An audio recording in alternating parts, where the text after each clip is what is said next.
Hello and welcome back to In Between Sessions, the podcast about what you can do between therapy appointments to support your mental health. I'm your host, Lili, and I'm a licensed professional counselor in Kansas City. Today, I'm joined by Nancy Mays and Martha Lawrence, who are the co-founders of Boots on the Ground Midwest, a volunteer-led grassroots organization based right here in Kansas City that mobilizes people to take actions on issues of economic, social, and racial justice. Nancy is a strategic communications veteran with over 30 years of experience, a former campaign manager, and the founder of Mays Communications.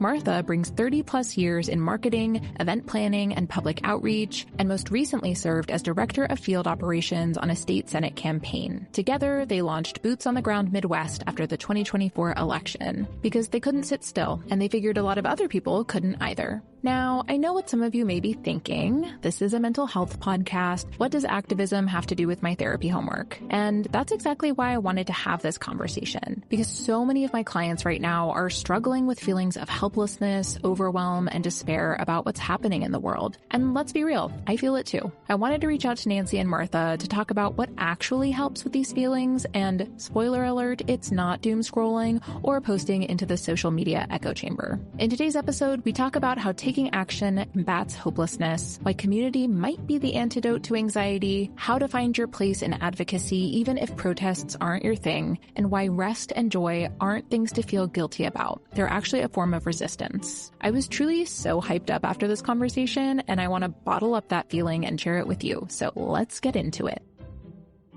Hi, Martha and Nancy. Hello. Hello. What have you been doing in between sessions? Ooh, Martha, you want to go first? We have been doing a lot in between sessions. We just finished the Nug Kings rally, which was super fun and exciting, and had a volunteer appreciation event. And we just do pretty much boots on the ground all the time. Yes.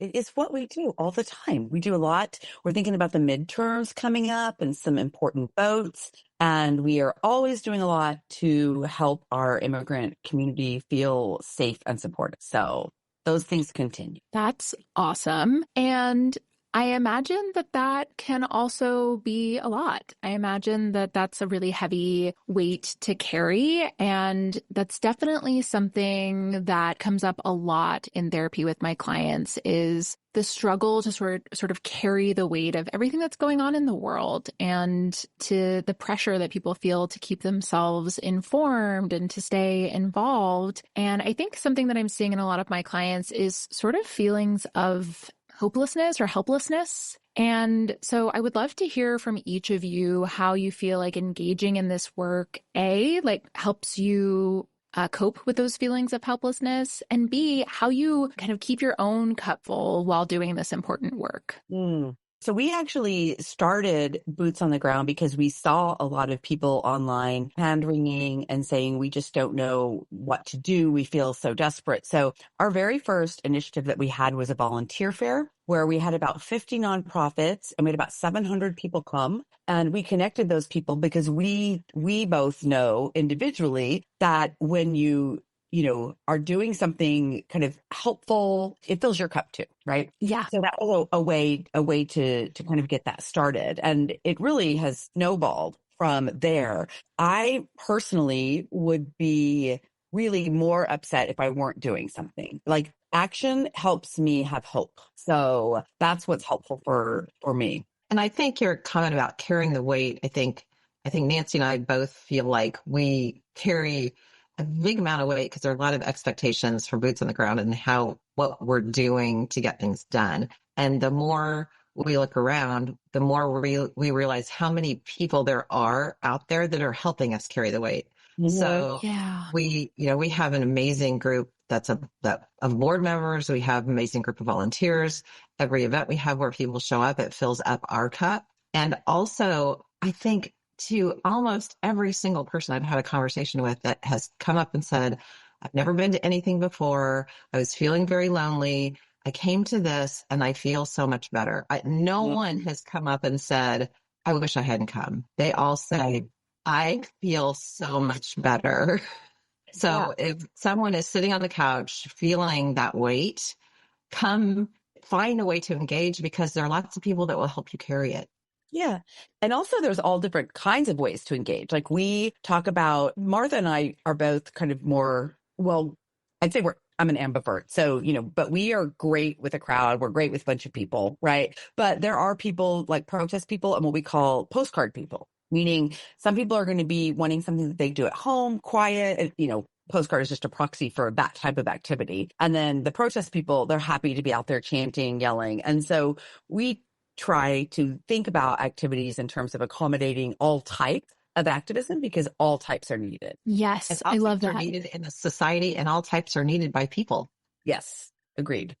Yes, for sure. I think the protest people get a lot of like airtime. Like that's what a lot of people think of when they think of like advocacy. And I think you're right. Like it is just one type and certainly helpful, but I think any one type in and of or by itself maybe wouldn't have as much of an impact. So I'm curious in your mind and the way that you think about it, is it just kind of those two types or are there more sort of roles of advocacy roles? I mean, I think there's a spectrum, right? Yeah. So, we have a board member, for example, who just keeps us completely on track with finances. She organizes every bin we have for an event. It would just blow your mind, to see her skills. Those are not skills that are out front. Those aren't skills that people see, but they are beyond essential, right? And so that's how she's found to plug in. Right, fits her work schedule, her family life schedule, and then it also complements her skill set. And I think that's what we try to look for. Don't you think, Martha? Yeah, I think it's all about skill set and where people feel comfortable. I mean, we have the people that, that are organizing and out there. We have people that are also very, very vocal, but are having one-on-one meetings with city council members. Like they aren't necessarily standing on a street corner, but they are doing those essential meetings that really push forward what we're trying to do. So having those people that are willing to do it too is amazing. Yes.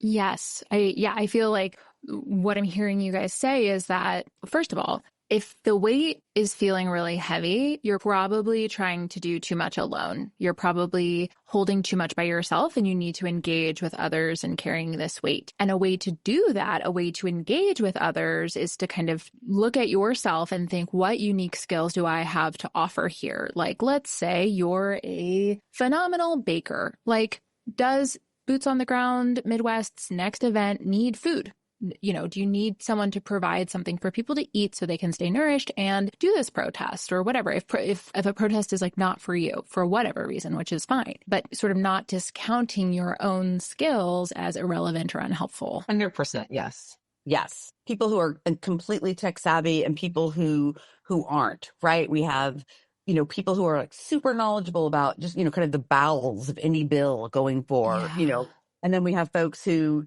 have a more vague understanding of that, but their skills are, really in helping people connect. So I think we have all types. We have all types. So we have all sizes of groups to connect with because we have like a meetup where it's a big group of people. We have protests that are a big group of people. We also have hubs that are a small group that's in your community that you can go and you can sit in a room and you don't have to walk up to somebody, like you would at a giant meeting because you don't know anybody there. It's an automatic connection and it makes you feel super comfortable if that's your comfort zone. Yeah. Can you give an example of some of those hubs?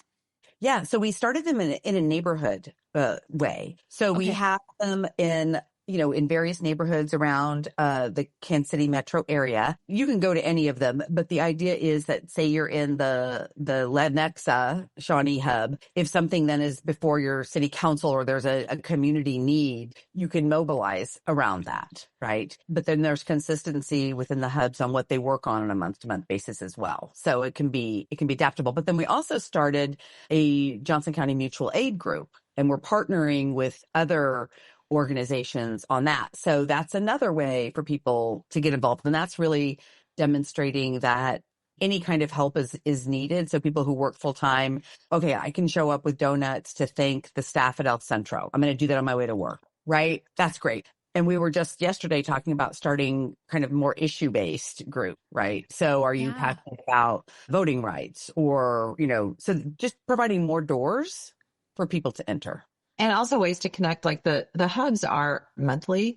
but then we've set up signal chats within those hubs. So people can just jump in there and go, hey, I heard this is happening in Shawnee. Let's talk about it. And so they're just engaging with neighbors and doing it on more of a regular basis without us really having anything to do with it. They are just kind of jumping in themselves, and it's all very safe and organized and just helpful to the whole community.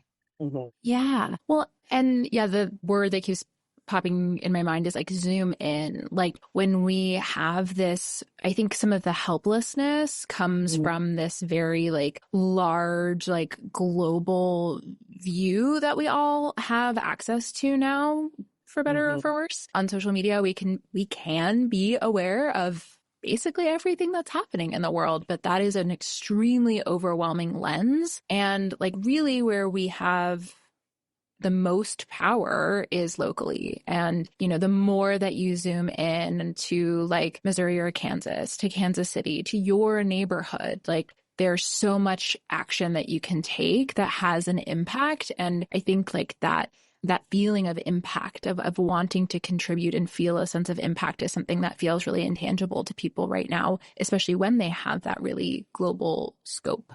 It really combats the loneliness. So when, you know, like, oh, I thought, so for example, if you take a community like Shawnee, which has, you know, plenty of people who work on activist issues, but, you know, you go to one of those meetings and you're like, I'm not alone. Like our first event, Martha, I'm sure you remember, it was, you know, right after the last administration, you know, right after that. And our volunteer event, we literally had some people cry. Yeah. Because they had felt so alone.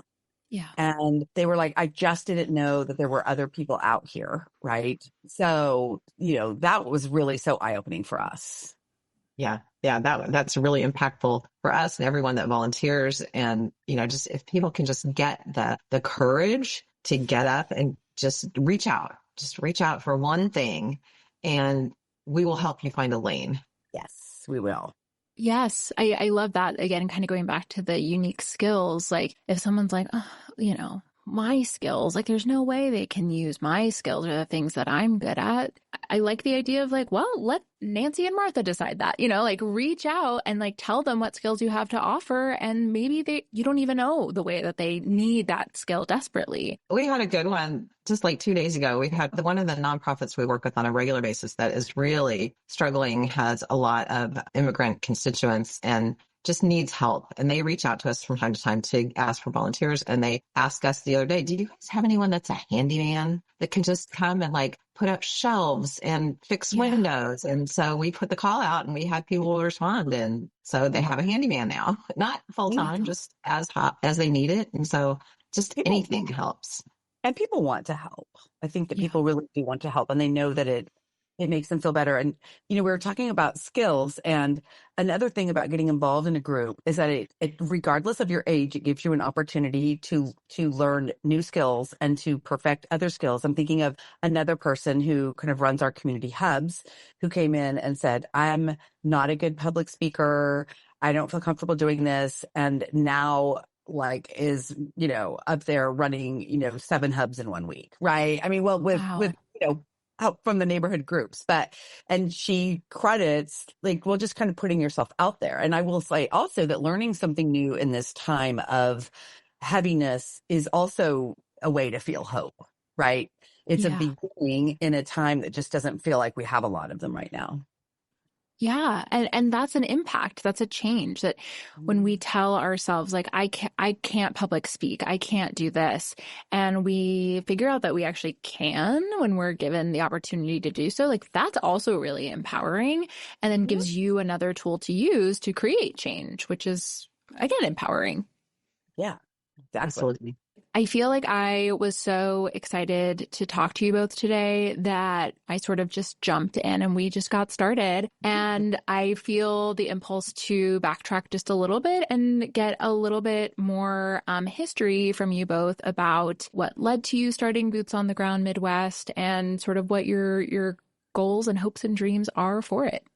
Sure. Martha, you want to start? Sure. My background is marketing and corporate events and just sort of a variety of those roles throughout the years. And I connected with Nancy during a state Senate campaign in 2024, right? 2020, God, time flies. I know. And we did not win, which was super disappointing as everyone else was disappointed with that election outcome. But we just figured out that we work really well together and we kind of have the same work style yet complementary. So once we figured out we needed to do something because neither one of us can sit around, then we just kind of, it just kept evolving. Yeah, I remember Martha saying, we need a project. And I was like, what kind of project could she possibly be thinking of? This is not what I imagined, but it's like so much. So our first project was that volunteer fair, but then it just has grown. It's grown from them. And we often kind of will think like, well, what do we want to be when we grow up? I mean, overall, we are kind of mobilizing people to protect democracy and resist authoritarianism. You know, the byproduct of that is we're helping communities, people build community. Right? Yeah. People learn more about what's happening on the local to state to federal level, and we learn as well, right? And then we are just also doing a lot of connecting with nonprofits. Like I think that's probably one of our strengths, Martha, is coalition building, like working with all of these other groups. And that's kind of where the real power comes, right? When we connect all together. So. And I think that ultimately, like, would we like to not be defending democracy every day? 100%. Yep. Yes. But I think that if you can look on the right side of any of this, is that a lot of people have come out of their comfort zones, come out of the woodwork, gotten off their couches, connected with people that they would have never imagined meeting before. Like we all lived in a little bubble. Yes. And I think our bubble has burst. And Nancy and I frequently look at each other in weird, different situations that we're in and say, how did we end up here? How did we meet all these amazing people that we would have never known a year and a half ago? So true. Yeah. We say that all the time, and then we just also, it's so amazing to be up close to people's passion. Right. I was thinking this the other day when I was in a room with some folks who lead Decarcerate KC, and they are like all about like humane and just criminal justice system, right? Like care, not cages. And they were, deeply affected personally. And so then started this. And I was just like, oh my gosh, I'm so fortunate to be listening to these young men talk about this effort that they have going on, which we never would have had. Right. Yeah. And we talk about that a lot. We both feel really grateful for that. Yeah, I love how you phrase that, like being up close to people's passion, because I mean, what better way to like see in a time again of a lot of sadness and fear and hopelessness to like see up close kind of like the best in people, of like people at their best, being passionate, being values aligned, being involved and proactive and empowered. Like that is so like life-giving to see that energy from people. It is, because if you're just at home, like looking at the news and doom scrolling, you are literally seeing the worst of humanity. Yeah. Right? You are seeing cruel, evil, deeply racist, people taking terrible actions. And that is heavy and sad and awful. And then you go in rooms where we are, and we see amazing people who have hope, who have plans, who feel like things can change and are doing things, and then laughing along the way. Like we have fun, right? It's serious work, but we are people and we enjoy each other's company. And I can't imagine just sitting at home and not doing this and thinking about what's happening in the world. Yeah.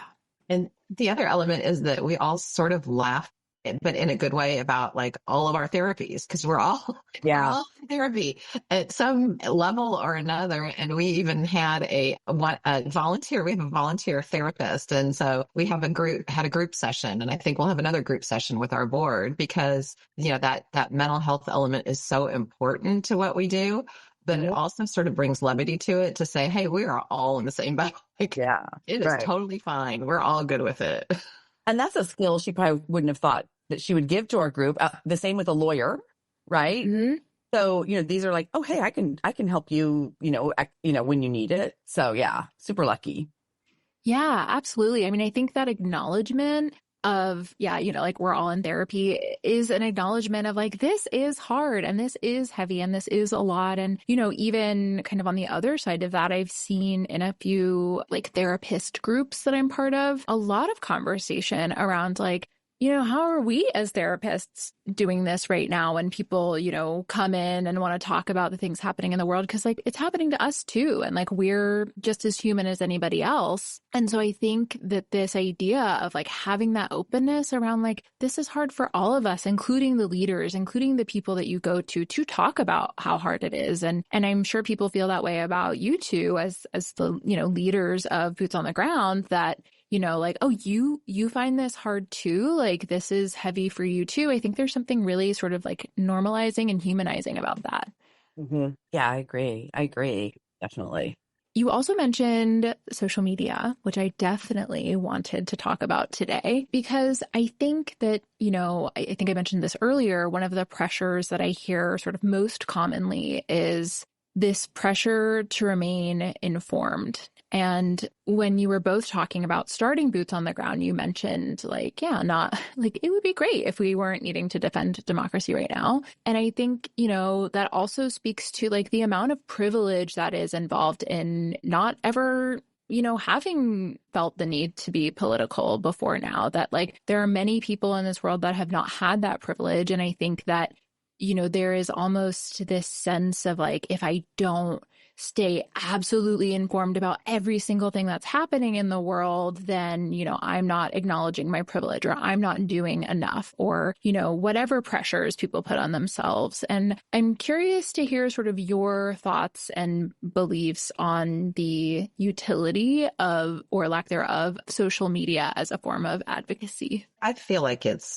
is so much all good and all bad. Like because there are so many ways that it's good. Like it builds community. We use it with humor. We use it with motivation. We connect with people that maybe we wouldn't have connected with before, but it's also horribly dangerous and horribly addictive. And that balance is really, really hard. Yeah. And I think that I think sometimes about like using social, like you said, it builds community, Martha, and people connect. And that's like a really great use of social media. I think when people like scroll for news, it's not because you're passive and you're only going to get the news that comes to you, right? And so if you decide, you have to have a framework for how you're going to use it, right? So if you're using it for news, it's just your news. It's not great, right? Be an active participant in the information that you are consuming, right? And seek these sources, these neutral sources out for X minutes a day or something, right? And then you're getting the news if you feel like it, right? But you are right about also the privilege side, the privilege part. I mean, I think about that every day because like what is more privileged than volunteering because you have the time and resources to give away, yeah, right? And so we definitely recognize that as well. I appreciate you calling that out because I think that I do have a lot of clients, that I see at like a sliding scale who are working multiple jobs and, some of whom have children also and, have so much going on in their lives. And the idea of like needing to incorporate, volunteering on top of everything, like may feel like too much and may feel like pressure. And I think like the tension that maybe comes up for me here is I think there's almost a impulse or a desire to be like, so maybe if I just like share posts on social media, like that will be enough because I don't feel like I have the bandwidth to volunteer. And I'm sort of curious, like you said earlier that action helps you have hope. And I guess you could categorize sharing something on social media as an action, but I'm having the sort of feeling that like that's not really going to scratch that itch. I don't know. What are your thoughts on kind of that form of utilizing social media for advocacy? I would suggest, which I suggested to someone the other day, that they track how long they're on social media a day. And instead of doing that, take that probably more than an hour, probably maybe more than 2 hours, and do something that's active. I don't know. I just think it's an excuse. I feel like it's an excuse, and it is a privilege to not connect with real humans. I think I agree with you. It definitely can be an excuse. So in lieu of, scrolling and posting, say we'll talk Facebook, which, the algorithm, you're putting it out there is not likely going to be seen by very many people, right? You could call You could use the 5 calls app to call your senators and your Congress people. You could engage in what we call more relational organizing, which is let's go for a walk. Hey, have you heard that ICE is in our community? I've heard about trainings. I don't know if I'm going to have time, but I know blah, blah, blah. Those are incredibly impactful. And they also will end up making you feel better. I feel like if posting is your only advocacy, it's a little bit like the equivalent of like, a brownie for dinner, right? It's going to feel good in the moment, but it's not nutritious. It's not going to feed you. But if you do something more active, which I have had a brownie for dinner before, by the way, but anyway, Of course, if you're doing something more active, like calling, right? Or having a one-on-one, you have a friend, I have friends who really don't keep up as much as I think that they should. So then if I go for a walk with them or I talk with them and they bring things up, like that's having an impact, right? Yes, absolutely. I think the idea of starting small, and again, that idea of zooming in, like, zooming in from your neighborhood to like your neighbor, like, or your friend, someone and having an actual conversation with them about it, rather than just sort of blasting it to social media that, becomes that echo chamber, becomes that, and then even in my opinion, sort of like worst case scenario, especially when you brought up Facebook, like, you share something on Facebook and then you get, an argument in the comments and the trolling and the this and the that. And it's like, then you feel like, well, I shared this, so I better engage. And then you're having this internet, keyboard warrior conversation that, like, let's be real, is not going to create change. No. It's just not going to create change. Actually, you're really making me think that, like, how you have like can check out from the library those like book club kits, where it has like the books and the questions and everything. Anyway, I was all of a sudden thinking, like, well, what if we had like, here's things you can do at home, like download these postcards, write these people, like you print them out, you mail them, right? Yeah. Through the midterms, like a little bit more like home activism, which we kind of do, but I'm just thinking in a more formal way, Martha. We're throwing ideas around. I think I love that. And I mean, I think we could do like soccer game activism. We could do playgroup activism. I mean, there's all sorts of things that you can do when you're with a group of people that is in your daily life. Yes, you have 14 practices you have to get your kids to. You have to have dinner made. You have to get, your house cleaned. Whatever it is that you have to do, you can incorporate all these things, and we could probably come up with tools, Nancy. Yes. I think that could be really fun. You can do, yeah. Yeah. Mm-hmm. I love that idea. And I feel like this is similar to what we were saying with like skills. Like if you're like, I don't know how they would use these skills, like reach out and ask if these skills would be useful. I think similarly, if you feel what we were describing before of like, I work multiple jobs, I have kids, like I don't have time for this, this is too overwhelming, reach out and, kind of say that, like, what's something that I could do at home? Or I go to my kids' like weekly soccer game. Like what's something that I could like have other people do during the soccer game? Or, whatever your community is, whatever your, at work. I'm thinking like when I used to work in restaurants and we would have like family meal before the dinner shift would start. Like what could we all do at family meal together? And, could we write some postcards and get them mailed out? Like, and so like reach out and share, like I have this community. What could we do on a Saturday afternoon during soccer? Absolutely. Yes. Absolutely. One thing that we train a lot of people on how to safely and legally witness ICE as a way to support our immigrant community. So we've been really worried about like outdoor workers, like landscaping crews and roofing. Yeah. So we're printing these little business cards that have a QR code that lead to web page information with their rights. Like what are their rights in case they encounter ICE? Like how do you make sure that everything is legal when you encounter them, right? That's something like you could take those cards or business canvas, Martha, and just like, they're going to be in your car, look for crews, pass them out, right? That takes while you're on your way to pick up your kids. Yeah. Right. Yeah, that's such a great example. And so, what I feel like I'm hearing is there is a way for anyone to get involved, whether you have limitations in time, you have limitations in like your energy, like the introvert, extrovert energy, you feel like you have limited skills, like there is a way to help. And that, it doesn't have to look like doing the most. It doesn't have to look, I can't remember. I feel like there's a famous quote about this, but like instead of like creating something or starting something, like start with looking at who's already doing the work and seeing how you can help and support that. Because I think we feel the pressure of like, I've got to like start some big thing to like make waves. And it's like, people are already out here doing it. Like, why don't you just join them? Just do a little bit. I think the other thing we hear sometimes from people that are not engaging is, I'm scared, or is it dangerous? Or, Sure. if I show up, what's going to happen? And Nancy, I can tell you, nothing is going to happen. These are very benign meetings. They're very peaceful. They're very joyful. And, if people are nervous, then call us. We'll get you a buddy.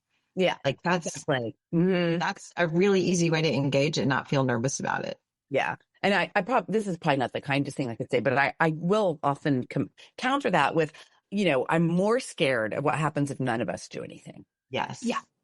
Yes. Right. Absolutely. And we've had people say, well, like, why protest? You're just standing there, Well, it is a visible action in the streets that elected officials see and hear about, and that people driving by see and hear about, and it gives them permission to then join you. And no change has ever happened from people saying, I'm just going to stay at home.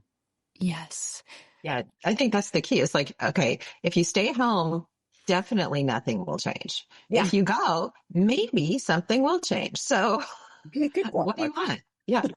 Yeah. And also, the word like isolation comes to mind. Like, if you stay home, then everyone just stays isolated with their own feelings, and there's no sense of community. There's no sense of, like that we're in this together, and that I'm not the only person who feels this way. And I think that is such an important feeling to have, of like recognizing that I'm not alone in this feeling. Mm-hmm. And you've both mentioned a few times in various contexts, like joy and laughter, and that like, these meetings are fun, and like in the work that you're doing, you also, like make jokes and laugh and have a good time. Yeah. And, it makes me think of a client of mine who, this wasn't in the context of advocacy. She was going on like a vacation with her family, and she was saying, that she's not the only person I've heard say this, that like she was feeling like guilt about, how can I go on vacation with my family when the world is in such a,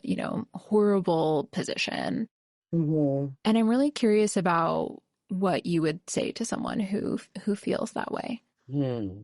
I would have two thoughts. One is that it's just as important to fill yourself back up so that you can get back in it. So if you don't take those moments, then you're just going to wear yourself out. The other thing is, which we hear all the time, this is not original, but joy is a form of protest. Yeah, exactly. It is. Yeah. And I think if someone's feeling guilty about that, I would want to know, are you feeling guilty because you don't do anything activist related, and then now you're going on vacation, right? Or because if you are, then take the break. If like just examine what's really happening. So is it that I feel like I should be doing more in my daily life? Well, then, try that. Right. So.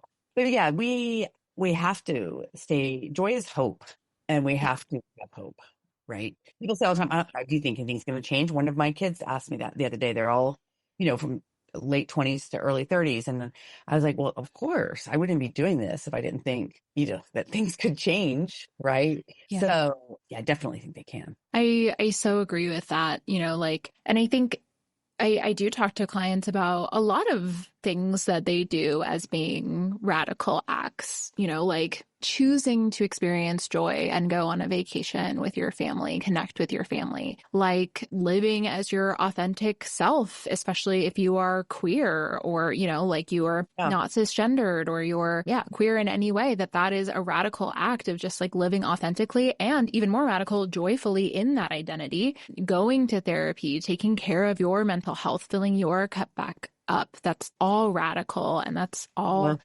important. And, we kind of started this conversation talking about like how you fill your cup back up. And I think where we get into kind of that, I was thinking you mentioned that like part of what helps you fill your cup is like doing this, that like by being with other people and engaging in advocacy, it fills your cup back up. And when you said that earlier, I had the thought, like, I wonder where that stops kind of balancing it out. At what point does that like return on that investment stop, I guess? And I think that, it is radical to recognize when you need rest and you need a break so that you can keep going. Oh, I agree. And I've definitely gotten burnout a couple of times hard in this. And when I start to get really crabby and irritated with everybody, like that's my sign that, okay, you need to step back. Like you're literally not even being kind right now, Yeah. So step back. But I think both me and Martha, by all means, let me down if I'm not talking in the right way about you. But we both are really hard workers, and we both had, corporate America jobs for decades where we had to prove ourselves, every day over and over, so we'll work hard. Like that's not a problem for the two of us. Yeah. More like getting the balance and saying like, no, go away. We're not going to work right now. So We early on, I don't know how we started this, but yeah, started this thing where it's like, we don't want to take a break, but we need to. It's good for us. So we started to have broccoli time, which is broccoli is like, you need it because it's good for you, but you don't really want it. Right. So exactly. one of us will be like, okay, I am on broccoli tomorrow. And the other one will know, okay, I'm not going to bother you all day. Somebody needs to step away, and that's okay. Yeah. So, and we both end up feeling refreshed after that. And I think, less crabby. Yeah, you can never get crabby, but it's also kind of like this safe word, like I said, like instead of saying you need to take a break, which can feel very triggery and judgmental, it's like, do we need broccoli time? Yeah. I'm obsessed with that. I love like a shared language call out, like an inside joke call out, like broccoli time. That's so great. And because, it does take away sort of like the accusation or the sting. And again, brings in that humor, that levity that kind of gives us that perspective of like, oh yeah, maybe I'm not being my like best self right now. Maybe I do need a break. And I tend to hold the belief that most people need to be given permission to do less rather than being told to do more. Yeah, I would definitely, I'm going to be controversial here, and I'm going to say definitely the women that we meet in this movement.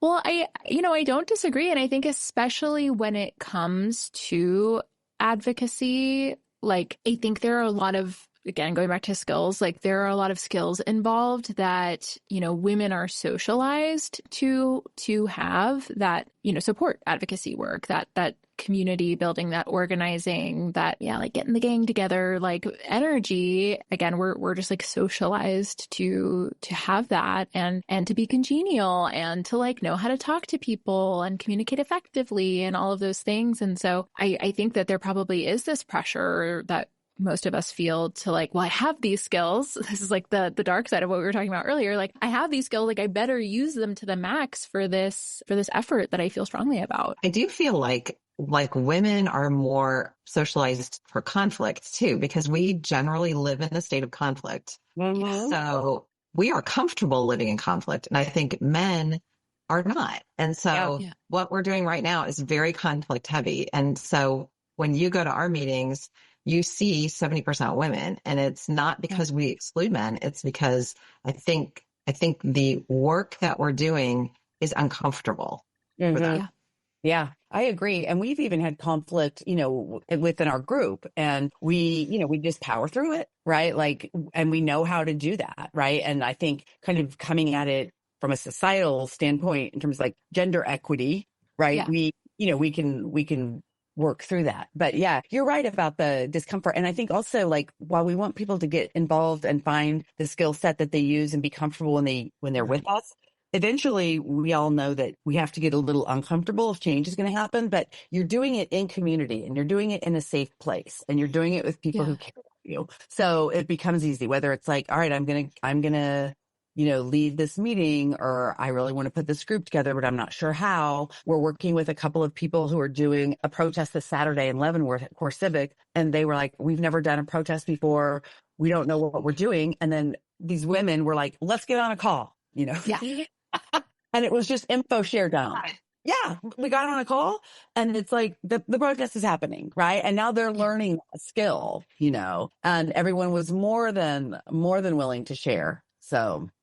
And I think the other thing is that most of the people in this world of activism have not done this before. Like we're all figuring it out. Like people look and ask Nancy and I, were like, I don't know, we'll figure it out. Yeah. So we ask people that we think would have an answer, or we make it up, or we try things and they fail, or all of the things that get to an outcome, but aren't pretty along the way. Yeah, very true. Yeah. And we're okay with that. Like, I do think also, like, just to your point earlier, where you were talking about, as women, we're very socialized to be the caretakers. And so it's a comfortable role for us. Right. And then when you mix that in with most, not all, but most of the women that are driving kind of this in our neck of the woods are older women, meaning like the kids have left the house. Right. Yeah. And so we care so much less what people or society think of us. And that's like, so it's really empowering. So you kind of couple that with the socialization of having to be being caretakers, and it can be a very potent combination. So powerful, like an incredibly powerful combination. And also just like so inspiring to, I think you were saying like the kids have left the house, but and like recognizing like this work has an impact on my kids, and if they choose to have kids, and like the future generations, like this is important beyond just me and my generation. But yeah, like I've got the skills, and now I've got the like don't give a fuck, and put them together, and like what do you got? It's magical. Yeah. I mean, the things that have been said to us, that would have like maybe made me tailspin in my corporate days. I'm just like, oh, I'm not going to engage with you anymore. Done. So yeah, it is helpful and powerful. That's kind of my theory on the trolls and the bots too. I'm like, yeah, they noticed us. I don't really care what they say, but hey, we've got an algorithm going, so it's right. Okay. Must be doing something right. Yeah, we doing something right. We're pissing somebody off. Yeah. Well, and I think what you were saying before about you don't necessarily know what you're doing. And, we talk a lot on this podcast about just like being willing to be bad at something, like to try something new and be like, yeah, it might not be very good. But, and we've talked about it, to be fair, mostly in the context of things like trying a pottery class or like journaling and being like, what is this garbage that's coming out of my pen? And that's okay. And I think this is such an example of why those like lower stakes situations are such great practice of like, let me just allow myself to be bad at something. So then when it feels more important, like organizing a protest, or at least feels like a bigger scale, you're going to be more likely to be able to tolerate that discomfort. Like the discomfort will still be there, but you have now practiced tolerating it. Yeah. And you'll be in community, right? You're not something in isolation. There'll be 20 women saying, wait, this might help. Here's a shortcut. Let's try this, right? And that's everything we do. And just what you wanted is 20 women telling you what to do. So it ends up a better product every time. For sure. And I mean, I feel like this probably goes without saying, but, I do think that kind of hand-wringing that you were talking about earlier, I do sometimes see in men in my life in general, from this feeling of, still grappling with owning and acknowledging the amount of like privilege that they have and the damage that has been done to our country and our world by men. And so there is almost this feeling of like, if I go, like, am I going to be accepted? Or like, are people going to feel threatened or uncomfortable that I'm there? And, I imagine that, while it is mostly women involved in boots on the ground, that, having men there and them bringing their privilege with them is probably an asset. We love it. We love when we see men. Yeah. We usually pounce on them and we're like, hey, somebody. They're like, I'm never do the same thing. So true. So true. That's amazing. Yeah. Well, I have so enjoyed our conversation, and I'm very curious to hear what you're going to be doing until your next session. Wow. Well, we are going to be figuring out how to get people to care about the fact that there is a big contingent of outside money that wants our Supreme Court justices in the state of Kansas to be elected and not appointed. And we want them to continue to be appointed, because once they're elected, money wins, right? Just whoever's got the most money is now officially a Kansas Supreme Court justice. And we want to educate people about that. So we'll be working on how to explain all that in a much pithier way. It's a complex thing. So we're going to be working on that this summer and just making sure people pay attention to the midterms. Yeah, really making sure people are registered to vote, have checked their registrations, get their friends to vote. The voter turnout in our area is not great. So voting is probably our top priority, along with sort of assessing who's running and figuring out how we can change the direction that we're going based on that. Yeah. And yeah, so it sounds like you'll be pretty busy to your next session. If someone's listening to this and thinking like, wow, okay, yeah, Boots on the Ground Midwest is doing a lot. And I don't know, maybe I want to get involved, but I'm feeling a little bit overwhelmed. Where would you encourage people to start? I'd say maybe a community hub or a monthly meetup, Martha. Yeah, I would say Community Hub is like the super easy entry point. Our website has a calendar and it has all of our events along with other community events on it. And so I would just go through and pick a few and see what sounded interesting. Grab a friend, or if you don't have a friend you want to grab, just show up and we will connect you. But if you have some particular skill set, you can just email us too and say, hey, I have this. Can I help you in some way? And we will find a way to help you. Absolutely. Absolutely. The more the merrier. Awesome. Thank you both so much for your time today. I so enjoyed talking to you. And I really think that a lot of people really need to hear this right now. Well, good. Thanks, Lili. It was really fun. We appreciate you. Thank you. That was Nancy Mays and Martha Lawrence from Boots on the Ground Midwest. I hope this episode gave you something to think about, whether you're already out there doing the work or you've been sitting at home feeling like there's nothing you can do. Here's what I keep coming back to. Nancy described passive social media scrolling as having a brownie for dinner. It feels good in the moment, but it's not nourishing. And it's okay to do it from time to time, but on the daily, it's not going to serve you. And I think that's such a useful reframe because so many of us are spending enormous amounts of mental and emotional energy consuming information and frankly feeling terrible. When that same energy is directed somewhere intentional, it could actually help us feel a lot better. Your in-between sessions homework this week is to think about one skill that you have. That could be organizing, baking, public speaking, being good with technology, having conversations, showing up, and then just ask yourself where that skill might be needed. You don't have to go to a protest, you just have to do something. And if you want a place to start, find someone who is doing the work that lights you up and ask how you can help. One great starting point could be attending one of Boots on the Ground Midwest's community hubs. They're all over the Kansas City metro area, and they have a very low barrier to entry. Their calendar and contact info are linked in the show notes below. And one more thing, if you've been feeling guilty about taking a break, resting, going on vacation, or just having a good day, remember that you've got to take your broccoli time, and that rest and joy are resistance. Thank you for listening. I recommend you share this episode with your friend who consistently gets weighed down by the state of the world. And if you can take a second to leave a review for this podcast, if you haven't yet, I'd really appreciate it. Take good care of yourself, and I'll see you next time in between sessions.